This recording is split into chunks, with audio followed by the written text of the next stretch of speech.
हमारे supreme court ने चिंता व्यक्त की कि ये क्यों हो रहा है इस देश में। शाम से नुमाइश चलती है टेलीविजन चैनल्स पे, हिंदू मुसलमान, इंडिया पाकिस्तान। यहां हमारा सवाल रोटी का है, रोजगार का है। क्यों प्रधानमंत्री जी जब स्लोगन देते हैं, वो स्लोगन क्या इसके साथ मेल खाते हैं? लेकिन कहां से ये सह मिल रही है इन टेलीविजन चैनल्स को कि शाम से लेकर के देर रात तक नुमाइश, घृणा की, नफरत की। बहुत मुश्किल है सर। और ये मैं पहले भी कहा हूं, कई दफा मुझको अब सेंस ऑफ डेजावू होता है बोलते वक्त। इतनी बार ये बातें कही है सदन में, बाहर जब मित्र मिलते हैं वो भी ये कहते हैं, वो सहमत हैं कि ये चीजें नहीं होनी चाहिए। सर अब देखिए, कई दोस्त, कई हमारे स्टूडेंट, मैं अपनी पीड़ा शेयर करना चाहता हूं। मेरा एक स्टूडेंट प्लीज सर, मेरा एक स्टूडेंट है, उसका नाम है मीरान हैदर, वो जेल में है सर। अभी हाल में आपने देखा होगा कि एक माननीय उच्च न्यायालय का एक ऑब्जर्वेशन आया कि आप स्केप गोट बना रहे हो, चाहे उमर खालिद हो, खालिद सैफी हो, सरजिल इमान हो, गुलफिसा हो, शिफाउर रहमान हो, या मीरान जो अपने स्टूडेंट का मैंने जिक्र किया। सर जो ऑब्जर्वेशन कोर्ट के आ रहे हैं, अक्सर होता है क्विटल होता है, हो जाता है, इनके ऊपर कुछ नहीं था। 8 साल बाद सर दुनिया में इजाद नहीं हुई वो विधा कि उसके 8 बरस लौटा दिए जाएं। मेरे स्टूडेंट्स हैं, एक 4 बरस जेल में काट करके आया, एक्विटल के बाद कोई आरोप नहीं था, लेकिन उसका 4 बरस वापस कर सकेंगे हम? ये हालत है सर एक एवरेज मुसलमान की। मैं अभी भी कह रहा हूं कि हमारी संसद में अभी भी ये ताकत है कि अब्दुल वहाब ये विषय लाते हैं और इस पर चर्चा होती है, थोड़ी मतभिन्नता होगी, लेकिन इस जो हमारी ताकत है ना लोकतंत्र की सर, इस ताकत को बचा के रखेंगे तो भरोसा होगा हर समुदाय का।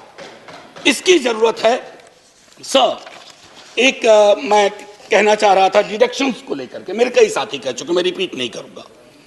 टोटल बजटरी एलोकेशन, मेरे मित्र कह रहे थे कि हम एक नजर से देख रहे हैं एनॉमलीज थी स्कॉलरशिप में। नहीं सर, सरकार खुद एडमिट की है मेरे सवाल के जवाब में कि 90% एक्सपेंडिचर नहीं हुआ। ये ऑन रिकॉर्ड है सर, 90%। ये मैंने दिसंबर 22 में मुझको ये जवाब दिया, 4000 करोड़ यूटिलाइज नहीं हुए थे। ये क्या दिखाता है सर कि पूरा का पूरा नजरिया हमारा इस समुदाय को लेकर के बहुत स्क्यूड है। बहुत तारीफ होती है बुलडोजर बुलडोजर बुलडोजर, हमने तो यूके के पीएम को भी बिठा दिया बुलडोजर पे। सर बुलडोजर चला दो, हम पर भी चलवा दो प्लीज। मैं यही कह रहा हूं सर, बुलडोजर जिस देश में सेलिब्रेट किया जाने लगे, उस देश में ये वक्त आ गया है कि लोग गंभीरता पूर्वक सोचें, क्या बुलडोजर प्रतीक हो सकता है किसी भी चीज का? अगर है तो कोर्ट को क्यों कहना पड़ता है? माननीय न्यायालय ने कहा फिर तो हमारा काम हम पर ताला लगा दो, बुलडोजर चला दो। और किसी को बुलडोजर बाबा के नाम से सेलिब्रेट किया जाता है। अब पता नहीं वो कैसे कंफर्टेबल है उस नाम के साथ, मैं तो नहीं हूं। सर मेरा ये कहना है कि जितने भी ह्यूमन राइट वॉच की रिपोर्ट देखें आपको स्पष्ट तौर पे मिलेगा, देश की और बाहर की मॉब लिंचिंग, हेट क्राइम्स, ये क्यों बढ़ रहे हैं 8 वर्ष में, 9 वर्ष में अचानक मेरे देश में? ये गांधी, नेहरू, आजाद, अंबेडकर का देश है। मैं जानता हूं नेहरू को लेकर के आपके अंदर बड़ी दुविधा रहती है। एक डिमोलिशन स्क्वाड है नेहरू को खत्म करने का, और मैंने इसी सदन में कहा है नेहरू कांग्रेस की प्रॉपर्टी और कॉपीराइट नहीं है, नेहरू इस देश की विरासत है। जितना हक नेहरू पे कांग्रेस का है, एक एक हिंदुस्तानी का है। मैं जानता हूं कि कांग्रेस के दूसरे प्रधानमंत्रियों के लिए आपको उतना नहीं करना पड़ेगा, नहीं मेहनत करते हैं अटैक करने में, नेहरू पे करते हैं, क्योंकि नेहरू अभी भी दीवार बन के खड़े हैं पार्लियामेंट्री डेमोक्रेसी को प्रोटेक्ट करने के लिए। उस दीवार को जब तक आप नहीं गिराएंगे तब तक आप अपना रियलाइज नहीं कर पाएंगे goal, whatever ulterior motives you have. So मैं अब इसको बाकी चीज को, जैसे अब मैं एक बात कहूं, हमारे बिहार के एक मंत्री हैं, सब लोग, मैं नाम नहीं लूंगा, बात बात पे वो मंत्री महोदय कहते हैं कि पाकिस्तान चले जाओ, पाकिस्तान चले जाओ। ना उनको क्षेत्रफल का अंदाजा है पाकिस्तान का, ना उनको कॉम्प्लिकेशन पता है कि पाकिस्तान कैसे भेजोगे अरबों लोगों को। मुझे तो एक ह्यूमन राइट एक्टिविस्ट अस्मा जहांगीर जी को आप जानते होंगे। मैं उनके स्मृति में एक भाषण के लिए मुझे बुलाया गया, मुझे मना कर दिया गया। तो पता नहीं वो मंत्री महोदय डेली कागज लेके बैठते हैं, इसको पाकिस्तान भेजो, उसको पाकिस्तान भेजो। अरे हम सबको भेज दोगे पाकिस्तान तो मंत्री जी आप किसके मंत्री रहोगे? आपका इलाका खाली हो जाएगा।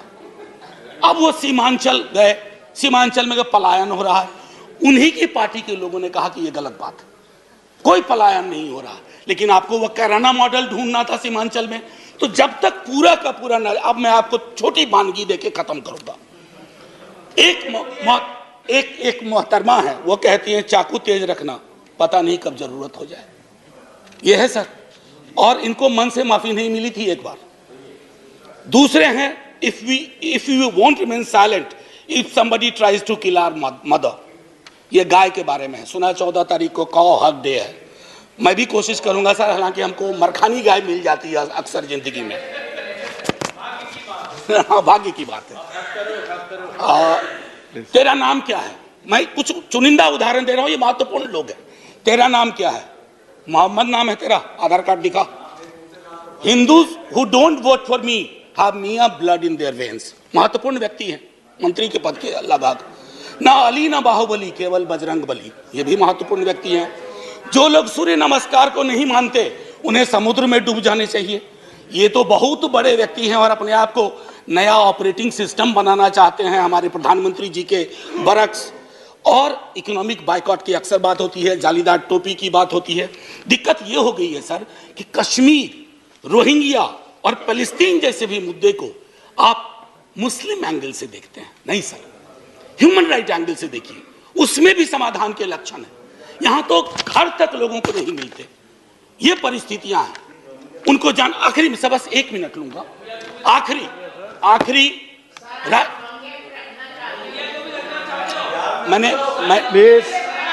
Please no cross talking. आपको मौका मिलेगा बोलने का, इधर तो आप बोले। आपने सुना नहीं, मैंने कहा कि इन मुद्दों को भी मुस्लिम एंगल से मत देखो, बस। प्लीज आपस में बात ही नहीं, प्रोफेसर जहां बोले कंक्लूड कर साहब प्लीज। नहीं, वो आदत नहीं है कि डोंट लिसन टू देम। मैं तो इसी चीज की पैरवी हमेशा करता हूं। You listen to us, I listen to you. Democracy is all about speaking and listening, more of listening than speaking. ये सबसे अपेक्षा है इस सदन में। जी सर, सबसे अपेक्षा है कि डेमोक्रेसी, जैसा आपने कहा, सुनने और धैर्य से जानने का, पर हर पक्ष से सबने सुनाने की, हर पक्ष से। सर आखिरी, मैं राही मासूम रजा बहुत बड़े लेखक हुए, आधा गांव लिखा, लेकिन एक व्यापक समाज में उनकी प्रसिद्धि हुई कि राही मासूम रजा ने महाभारत की स्क्रिप्ट लिखी थी, जो बहुत फेमस सीरियल हुआ था। मैं उनकी एक छोटी कविता पढ़ना चाहता हूं सर, आपकी इजाजत से। मेरा नाम मुसलमानों जैसा है, मुझको कत्ल करो और मेरे घर में आग लगा दो। मेरे उस कमरे को लूटो जिसमें मेरी बयानें जाग रही हैं, और मैं जिसमें तुलसी की रामायण से सरगोशी करके कालिदास के मेघदूत से कहता हूं मेरा भी एक संदेश है। मेरा नाम मुसलमानों जैसा है, मुझको कत्ल करो और मेरे घर में आग लगा दो, लेकिन मेरे रग रग में मां गंगा का पानी दौड़ रहा है। मेरे लहू से चुल्लू भर महादेव पर फेंको और उस योगी से कह दो, महादेव अब इस गंगा को वापस ले लो। यह जलील तुर्कों के बदन में गाढ़ा गया लहू बनकर दौड़ रही है। सर ये आज है देश के मुसलमानों में अधिकांश की यही हालत, एक झिझक, एक संकोच, एक रिलक्टेंस। ये सर, मैं यकीन मानिए, मैं बस कुछ बातें रखूंगा। माननीय उपसभापति महोदय, प्लीज। समाज के अंदर ध्रुवीकरण है, इससे कोई इनकार नहीं कर सकता, और यह भी कोई इनकार नहीं कर सकता कि यह ध्रुवीकरण समाज के लिए अच्छा है, इलेक्शन के लिए अच्छा हो सकता है, चुनाव के लिए अच्छा हो सकता है, लेकिन ध्रुवीकृत समाज अंदर अंदर उसको दीमक चाटने लगता है। अड़ोस पड़ोस देख लीजिए, जो मजहब के नाम पर मुल्क बने, आज उनकी क्या हालत है। अरे वो तो एक भी नहीं रह पाए, भाषा मजहब पर भारी पड़ गई। बांग्लादेश का जन्म हुआ। हमारे यहां जो परिस्थितियां सर उठा रही हैं, उन सर उठाने वाली परिस्थितियों पर कब्जा करना होगा, क्योंकि हालात आज ये हो गए हैं माननीय सभापति महोदय कि हम कपड़ों से पहचानते हैं। तो जाहिद तंग नजर ने मुझे काफिर जाना और काफिर यह समझता है मुसलमान हूं मैं। ऐसे अगर समाज बटेगा कि मेरी जुबान से, मेरी भाषा से, मेरे परिवेश से, मेरे परिधान से आप पहचान करेंगे, उसके आधार पर निर्णय करेंगे, तो वो समाज के लिए उचित नहीं है। क्योंकि इस रेजोल्यूशन का जो आखिरी जो वो एक्सपेक्ट करते हैं वो लाइन बहुत महत्वपूर्ण है सर, मैं उसको पढ़ना चाहता हूं। The resolution urges the house